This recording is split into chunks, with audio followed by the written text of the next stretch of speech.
MA second semester के विद्यार्थियों, आधुनिक भारत के सामाजिक राजनीतिक चिंतन के संदर्भ में हम वीर सावरकर को पढ़ेंगे। वीर सावरकर आधुनिक भारतीय राजनीति के क्रांतिकारी पक्ष का प्रतिनिधित्व करते हैं। उनका चिंतन क्रांतिकारी चिंतन है, उनका चिंतन हिंदुत्ववादी चिंतन है, उनका चिंतन उग्र राष्ट्रवादी चिंतन है।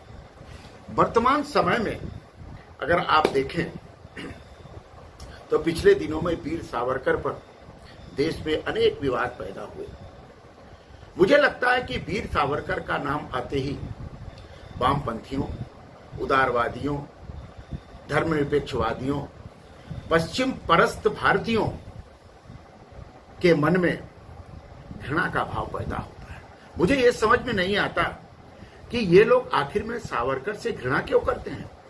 सावरकर ने राष्ट्रीय स्वतंत्रता संग्राम के आंदोलन में महती भूमिका का निर्वाह किया। सावरकर को दर्शन को बिना समझे, बिना जाने, बिना पहचाने सावरकर का नाम आते ही उनको गाली देते हुए लोग टूट पड़ते हैं आधुनिक समय में, वर्तमान भारत में।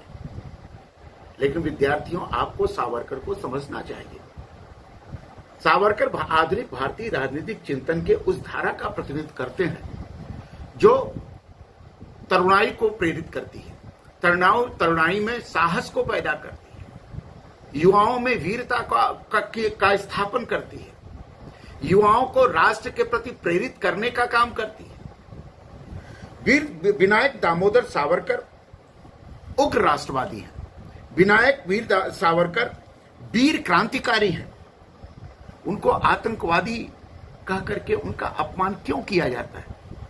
वीर सावरकर आतंकवादी नहीं थे। वीर सावरकर भारत मां की भूमि पर, पुण्य भूमि पर, पितृभूमि पर अपने को न्यौछावर करने वाले चिंतन के प्रतीक थे। क्या जो भारत को पितृभूमि माने, जो भारत को पुण्य भूमि माने, जो भारत को मातृभूमि माने, वह अपराधी है, वह आतंकवादी है?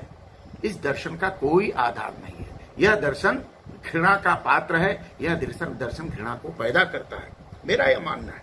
20वीं शताब्दी के प्रारंभिक दशक में सावरकर ने के राजनीतिक कार्यों ने उन्हें अमर ख्याति दिलाई। 1906 से 1910 तक इंग्लैंड के अध्ययन के दौरान, वो सिर्फ अध्ययन नहीं कर रहे थे, अध्ययन के दौरान उन्होंने क्रांतिकारी कार्यों में अपने को संलग्न रखा। उन्हें यूरोप में भारतीय क्रांतिकारियों के नेता श्यामजी कृष्ण वर्मा ने छात्रवृत्ति दी। तिलक ने सावरकर की सिफारिश करते हुए श्याम जी को पत्र लिखा था कि इस बच्चे को पक्का लालन पालन इंग्लैंड में किया जाए। इंग्लैंड में सावरकर की श्रीमती कामा, लाला हरदयाल, मदन लाल ढींगरा जैसे क्रांतिकारियों से भेंट हुई। इन क्रांतिकारियों ने सावरकर के राजनीतिक चिंतन पर, राजनीतिक सोच पर बहुत गहरा असर डाला। उन्हें 50 वर्षों के कारावास का दंड देकर के अंडमान निकोबार जेल में भेज दिया गया, जहां उन्होंने अनेक वर्ष बिताए। 1923 में उन्हें अंडमान से लाकर रत्नगिरी के जेल में बंद कर दिया गया। 10 मई 1937 को उन्हें कारागार से मुक्त कर दिया गया। तब वे तिलक के लोकतांत्रिक स्वराज दल में सम्मिलित हुए और बाद में हिंदू महासभा की सदस्यता ग्रहण की। वे महासभा को अपनी क्रांतिकारी उत्साह तथा दुर्दमनीय इच्छा शक्ति से अनुप्राणित कर देना चाहते थे। सावरकर ये मानते थे कि हिंदू महासभा एक दुर्दमनीय संगठन बने जो भारतीय राष्ट्रवाद से ओतप्रोत रहे। सावरकर ने माना कि हिंदुओं की सांस्कृतिक तथा दार्शनिक उपलब्धियां गर्व करने लायक है। हिंदुओं की सांस्कृतिक और दार्शनिक उपलब्धियां सिर्फ भारतीयों के गर्व करने लायक नहीं है, विश्व मानवता को गर्व करने लायक है।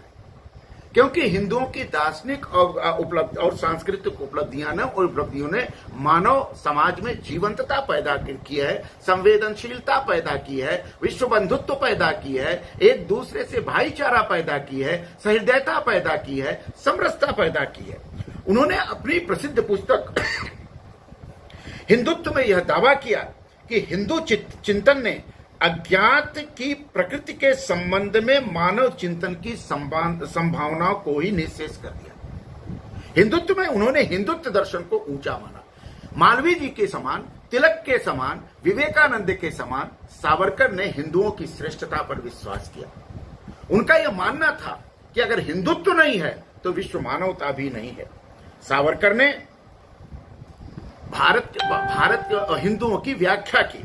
उन्होंने कहा 1923 में हिंदुत्व नामक पुस्तक में उन्होंने लिखा, आ सिंधु सिंधु पर्यंता यस्य भारत भूमिका पितृभू पुण्य भूश्चैव स वै हिंदू रीति स्मृता।